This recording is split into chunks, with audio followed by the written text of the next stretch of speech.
Today on Paintball 2 Extremes, we get down with the bad boys from Infamous and then play a little X-Ball. It's a jammin' half hour coming up next.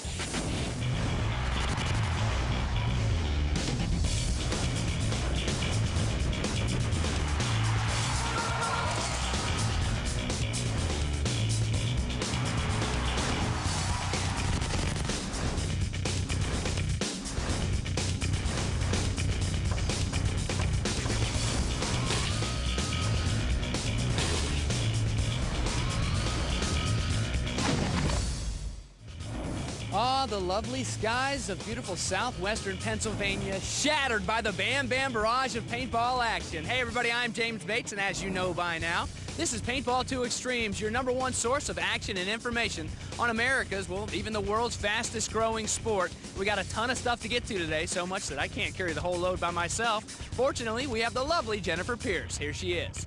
We've got everything a paintballer could ask for on Pb2X for today. From playing advice courtesy of Chris Lasoya, the ringleader of Infamous, to a chance to talk with Chris's troops to find out what makes them tick as a team.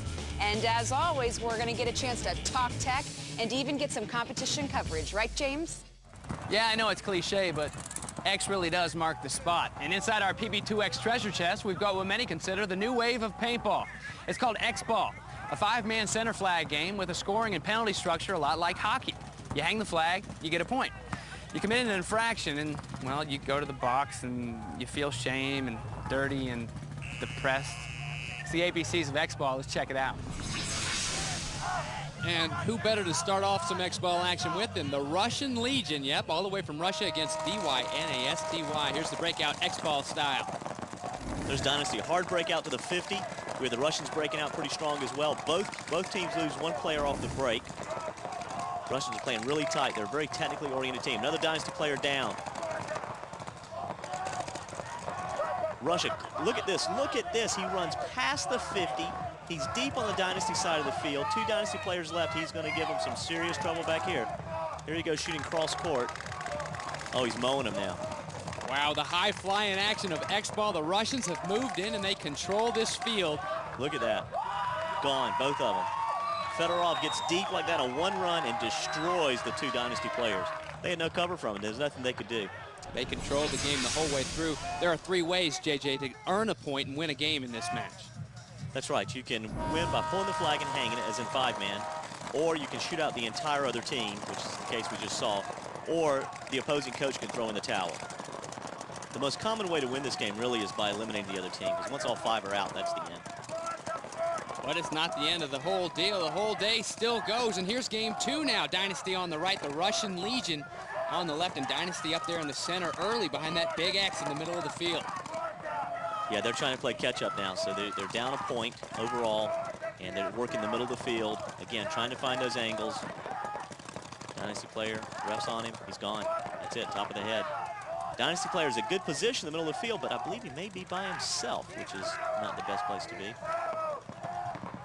And the sights and sounds of paintball, very noisy field, whether it's the communication between the players, the people from the stands, and the coaches. That's right. This is one of the few places in paintball where you can actually coach from the sidelines. You have coaches involved, spectators giving them advice. The Russian Legion stepping out there. Fedorov's gone. Yeah, it's 2-on-1 now. Well, Fedorov made the big charge in game 1 down the right side. It's not going to happen this time. The boys in blue, Dynasty, taking another Russian out, and yes, the Russians go down. A little bonus ball for you. But it's the boys in blue, Dynasty. We'll take game 2. You like this X-Ball, don't you? Well, we got more later in the show. You know, the guys getting all the buzz in paintball these days are known as Infamous. The bad boys with the bumblebee colors on, and their leader, well, the king bee, if you will, Chris Lasoya, took some time out to tell us the methods of the midfield.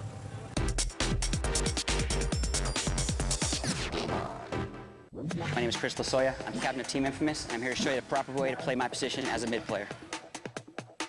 As a mid player, I would know when you get to your spot, it's mostly important for you to know and be aware of everywhere is on the field. As you're running into your position, you're shooting your way into position. As you get here and as you go into your spot, you got to be aware of where everybody is on the field.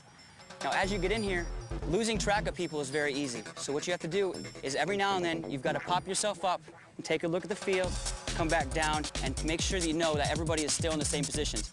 After doing that, your position is to get to the front and start making eliminations. And how you do that is you got to live behind your gun, you shoot your way out, and as you shoot your way out, you can make to the front positions as easy as pie. As you get to the front positions, then you're all elimination free, and you can just continue down the field and win the game for your team.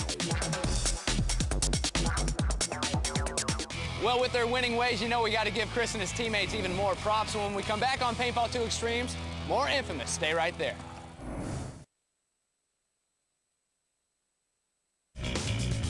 Paintball 2 Extremes is brought to you by National Paintball Supply, King of Paintball. Bob Long, the man behind the world-renowned Intimidator. And by 32 Degrees, cool as ice. Hey there, welcome back to Paintball 2 Extremes. Before we left, it was pretty cool hanging out with Chris Lasoya, getting some tips on the game, but you know, Chris isn't the only reason that Infamous is, well, infamous. It's the whole crew, and it's time now for Jennifer to dig a little deeper.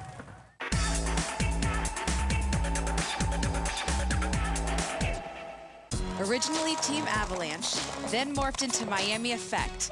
The Breakaway Boys of Infamous are one of the top teams in the sport, and they carry a name earned by both actions and attitude. We're infamous for what we did. We have a lot of infamous players in the team, you know, so it just stuck, and it was just one of those things like, hey, that's the one. The core group has been together for over 5 years and has evolved into its own little fraternity, one that is spread all over North America. We pretty much have an all-star roster that doesn't have an all-star ego. We're a really good team. We have a lot of good team unity. We get along really well, and we're all really good friends. We always had really good individual talent, and then over the years we've been able to kind of come together and make a real team out of it. We've known each other for so long, so it's kind of like brothers. You guys, you hate each other sometimes, but you're always friends. One of the greatest challenges that a team as well known as Infamous faces is the logistics of getting everyone together from all over the country to practice in the DC area. Once they're all there, they work out their plans for the next tournament. We practice the fields before we come and play them. So I got to get a printout of the field. We got to set that field up. We got to come up with the plays, what we think might work. The only thing that goes according to plan is the 10 seconds before they ring the buzzer. As soon as they ring the buzzer, it's all improv. I know when I'm out there with John or Chris, we feed off each other. We know what each other's going to do, and you start trusting each other. But these veterans know that part of Infamous's team plan is to look to the future. You know, we have a bunch of young kids in the team because, you know, I can't lie, you know, Brian, myself, we're not getting any younger. And how do the up-and-coming players look at being part of a legend? Yeah, there's a lot of people that hate us, like other teams that we beat, but a lot of people love us too, especially the girls. So just like Paintball has its own Team Infamous, Paintball 2 Extremes has its own infamous character. Chris Spina, the absolute authority, the gadget guru, the equipment expert. Whatever, the dude just knows a lot about balls. Let's talk tech.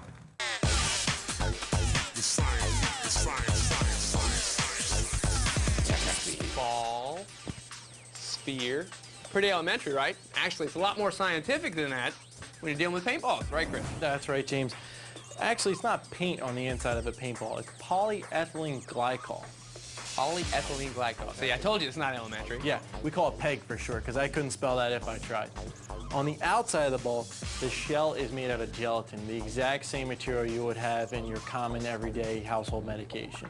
The only problem with that is it is very temperamental to temperature and humidity. So what happens is if it's cold out, your paintball is going to shrink. If it's warm out and, you know, just raining or something like that, your paintball is going to expand. That creates a small problem with our barrels and everything like that. If the paintball is swelled up bigger than the bore size of the barrel, you're going to get a lot of barrel breaks. To counteract that, we have two measures you can take. We have the ball sizer for a quick fix, or you can actually take your kit and test your paintballs as you go. I'm going to demonstrate that for you right now. Just pick a random size. If it goes through, not really a good one to have. It's going to have a lot of air going around the ball and not going to travel out properly. So we're going to go a little bit smaller. Try this one. And yep, this one actually is going to work a little bit better. Goes right through, air fully seated around it in the chamber. Probably going to give you your best, most consistent shot for you. Man on the street time. This week's question, how fast does a paintball travel? Legal or illegal? I hear them talking about it. I wasn't paying attention. No idea. Do you know how fast in miles per hour the paintball actually goes? No. 20? I know feet per second. Probably about 300 feet per second, I think it is. 200? 280. Okay. Around there. No feet per second. What's that? 300. I don't know. I'm getting signals. I figure we have limits now, so you figure it's 300 feet per second. About under 300 foot per second. Do you know in miles per hour? 75. Some of them fly really fast, like at 300 feet per second. All right. And that's some mile per hour or something, but you'd have to have a calculator for that. I think 300 feet per second is like 205. Very good. I know it's fast because it hurts when it hits. You know, we love sharing our name with the leading paintball magazine in the world. It's good stuff. Go get a copy when you're done watching the show. Don't leave right now. You can pick up all the information on the Northeast Open here in Pennsylvania, the latest goods on goggles. It's good reading. We'll be back.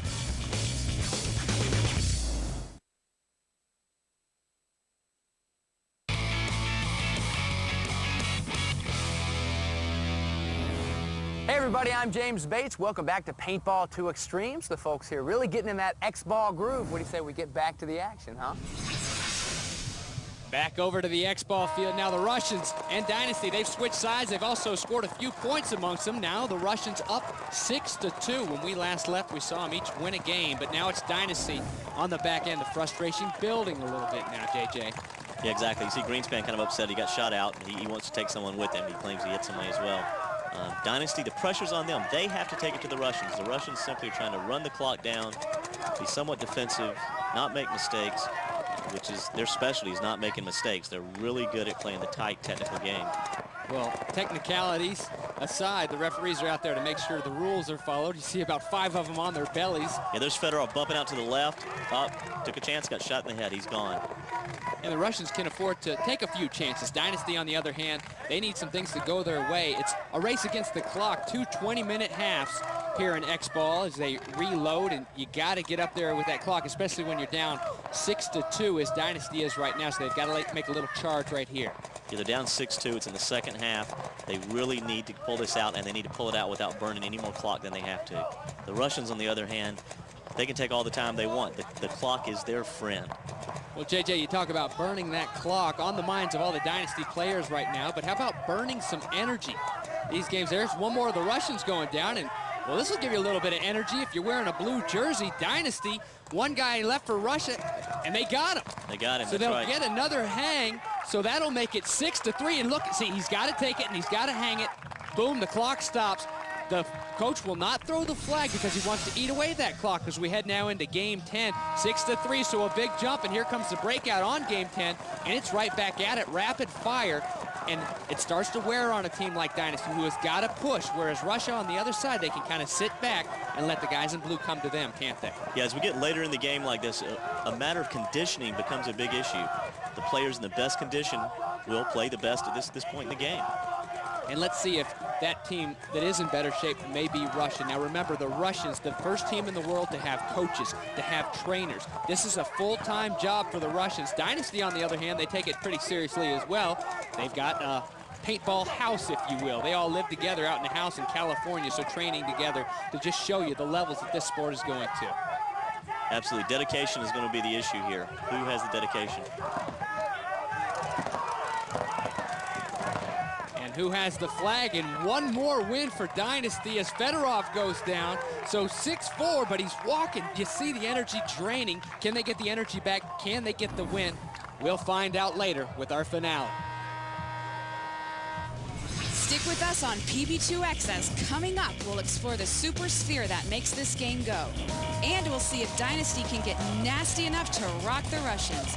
We'll be back at you in a moment.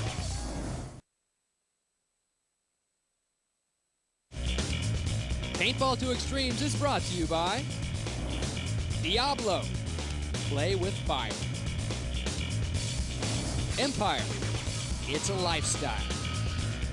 And by National Paintball Supply, king of paintball. Hey, welcome back to Paintball 2 Extremes. I'm James Bates. Aww, look at that. When I left today, I promised my wife I'd stay safe and stay clean. Well, I'm not clean, but I'm always safe because I'm friends with JJ Brookshire, our safety zone expert, and today, it's balls out. JJ, it takes a lot of balls to play paintball. 6 billion of these things a year is what the industry goes through, and you got to be safe when you take care of these, just as your marker and everything else that comes along with paintball. That's right. The paintballs themselves are an important part of it's a very important part of the game. You want to make sure they're stored correctly. You can't freeze them. You don't want to overheat them. Even the humidity is important. If a ball does become frozen, you have a couple of issues. One, it'll dimple, so your accuracy is going to go away and it won't reshape correctly after it thaws. But more importantly, while frozen, it may cause an injury because it's not going to break on impact. So make sure you keep the temperature right, keep the humidity around 50%. If you're comfortable, they're comfortable. All right, and well, it is a gelatin base, but that's not like Jell-O, so you can't eat them, or you shouldn't at least. And little kids, they may not know the difference between this and a gumball. It's actually made of a similar substance as you would find, say, in Jell-O. The gelatin is a pork byproduct in this case, so it has kind of a pork smell to it, which makes it attractive to pets. In the case of children, they look at them kind of as a gumball sometimes, or a candy. They might accidentally ingest one. It's not anything toxic, but if they eat too many, it could give them an upset stomach, might make them sick for a little bit. So again, avoid getting these in the wrong hands. Had enough of paintball yet? I didn't think so. So what do you say we get back to the X-ball action, see what's happening? Back at the X-ball field and back to the Russians and Dynasty. There's Dynasty on the left breaking out. They've got to make up some ground, down 9-5. Long way to go. Oh, and a short time to get there. Losing one guy already off the break, and there's two right off the bat. So the Russians come out firing, and Dynasty has to pull something huge right here if they want to get a win today. Yeah, they're in big trouble, not just because of the two players down, but the time. The clock is just about gone, and being down 9-5 with so little time left, they're in serious, serious trouble. So one player's being aggressive. He's trying. He's going past the 50. He's really taking it to him. But he's basically 1-on-4, 1-on-5 right now. Look at that angle. Look at that. No cover. Such a big game here on the X-ball field. Remember, no European team has ever come to the United States and won a major event, but the Russians on the verge of doing that. The EXL champions, the European X-ball champions, bringing it over here to the United States, the Northeast Open today, and Dynasty's trying to do something to stop it. Oh, but BC gets got. Yeah, that's it for Dynasty. It's done. Very little time left. They're walking off the field, ejected. They have one more chance right here. So 10-5, not a lot of time left. The Russians are ready to roll. Dynasty's ready to roll. Here we go. Yeah, the Russians break out. Again, defensive. They know that the clock is their best friend right now. Dynasty has to take it to them in an aggressive manner to have any chance of turning this around. And with the clock being what it is, Dynasty's in a terrible position right now. That's why Dynasty trying anything, every nook and cranny, going underneath the big X in the middle of the field, trying to do something. Yeah, that's Alex Frage. He's not used to losing. Oh, there he goes. Nice facial for Alex as he heads off the field. Working that bunker. Look at Team Russian. Russian Legion, there's one guy going down. But the bunker was doubled up, so they leave one in the bunker anyway. The bunker is not clean. He still has a player in there. There's big Fedorov, one of the leaders for this Russian Legion team, always on the move, a lot like Sergei Fedorov of the NHL. Yeah, who knows, it may be related. Now here's Dynasty trying to move up. They have to make something happen. They know they have to keep moving. Fedorov slinging some paint, working both sides of that bunker. Great defense by the Russians. Great defense. Look at the vision on this guy. Never takes his eye off the ball. Well, Angel Fragoza down here in the snake, and here comes Konstantin Fedorov. This will be interesting. No, it won't. Angel's gone. Fedorov's still there, and Team Russia still there and jumping high. EXL champions now at the Northeast Open. Hey, Jen, I hope you speak Russian. We came all the way over from Moscow to win this entire tournament in the United States. How does it feel? Well, it feels wonderful. It feels like great because we were winning 3 tournaments already in Europe, and there were no such kind of feelings like winning a tournament here in America, because the level of teams is very high, and we have been beaten by these American teams for 4 years, and now the first time we beat them. It's cool, it's wonderful. I hate this part of the show. I hate it, I hate it, I hate it. But we've done just about everything we can here at the PSP Northeast Open. And after 7 days of rest, next Saturday morning, we take it to the woods. We'll be dropping in on the skirmish games to experience the scenario side of paintball with all the unique things that go with it. It'll be fun, but Then again, it's always fun when you're hanging with your buds playing paintball to extremes. For all my buds here at Pb2X and Jennifer Pierce, I'm James Bates. We'll see you next week.